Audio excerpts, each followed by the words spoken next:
আর আমি বন্ধুর কাছ থেকে জিজ্ঞেস করি ওর আসতে এখানে কেমন লাগে। বল। আমার সবসময় ভালো লাগে, কেননা গ্রামে একটা অন্যরকম শান্তি আছে, আছে। আর এখানে সেরকম গরমও নেই। হ্যালো বন্ধুরা, আমার নতুন ভিডিওতে আপনাদের স্বাগত। এই দেখুন কত সুন্দর আম।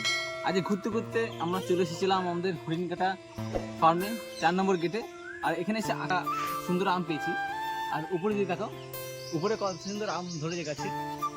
শুধু একটু না, প্রতিটা বলে আম ধরেছে, প্রতিটাতে। আমরা হরিণকাটা ফার্মের আরেকটা লোকেশনে চলে এসেছি। জাস্ট আপনার লোকেশনটা দেখুন। আমাদের শহরতলির থেকে আমাদের গ্রামই অনেক ভালো, অনেকটাই বেশ ভালো। আর এখানেই দেখবে অনেকেই রয়েছে। ওইদিকে গাড়ি থেকে নেমে কতগুলো ছেলে বলে আনন্দ করছে। এদিকে কাকিমারা আসছে, ওইখানে ফটোশ্যুট চলছে। আর এদিকে আমার বন্ধু সৌরভ ছুটির দিনে এখানে ঘুরতে আসে, আর আমিও সঙ্গে। আর আমিও আসি। আর আজকে বৃহস্পতিবারের জন্য যেহেতু চুল কাটতে নেই, আমার অবস্থা দেখুন কিরকম। আর আমি বন্ধুর কাছ থেকে জিজ্ঞেস করি ওর আসতে এখানে কেমন লাগে। বল। আমার সবসময় ভালো লাগে। কতটা ভালো লাগে মেপে বলতে পারবো না, কিন্তু আমার সবসময় ভালো লাগে। তো এইটুকুই বলতে পারি, শহরতলি থেকে আমাদের গ্রাম অনেকটাই ভালো। কেননা গ্রামে একটা অন্যরকম শান্তি আছে। আর আপনারা আমার পাশে ব্যাকগ্রাউন্ডটা, আমার পিছনে যে ব্যাকগ্রাউন্ড আছে, ব্যাকগ্রাউন্ডটা শুনে বুঝতেই পারছেন যে কতটা শান্তি আছে, কতটা চুপ আছে, নিশ্চুপ আছে।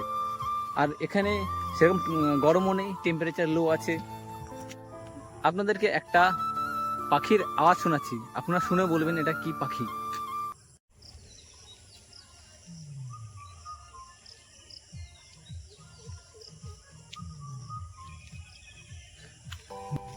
আর আমরা এখানে ভিডিও করছি, আর ভিডিও করতে ওখানে দেখুন, ওখানে ডগেশ ভাই, দুজন কালু একজন লালু। একটা কালো বিরাট বদমাশ হ্যাঁ। হটিটি পাখিকে তাড়া করছে। তারা করেছে। হটিটি পাখিও কম বদমাশ না, ওর পিছনে লাগছে। হ্যাঁ, কারণটা বুঝতে পেরেছি। কারণ হটিটি পাখি তো ডিম মাঠে পারে, হ্যাঁ, ডিম খাওয়ার জন্য এসেছে নিশ্চয়ই। ডিম খাওয়ার জন্য কুকুরগুলো এসছে। আর এই জায়গাটা আমি প্রথমে ভেবেছিলাম এটা কোনো পুকুর হবে, পরে দেখলাম ডগেশ ভাই দৌড়াচ্ছে। ব্যাপারটা কি হলো, দিকে তো মাঠ, এটা পুকুর নয়। পুকুর ছিল কিন্তু শুকিয়ে গেছে।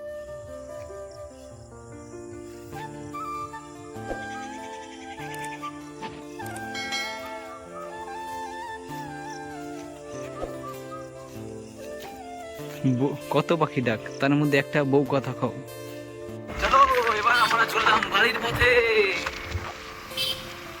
এইটা হচ্ছে আমাদের হরিণকাটা ফার্ম 4 নম্বর গেট। জাস্ট ভিউটা দেখুন, এরকম প্রাকৃতিক সৌন্দর্য ছেড়ে কেউ শহরে যেতে চাইবে? আর এটা হরিণকাটা দুগ্ধাগার, লাল পলাশ।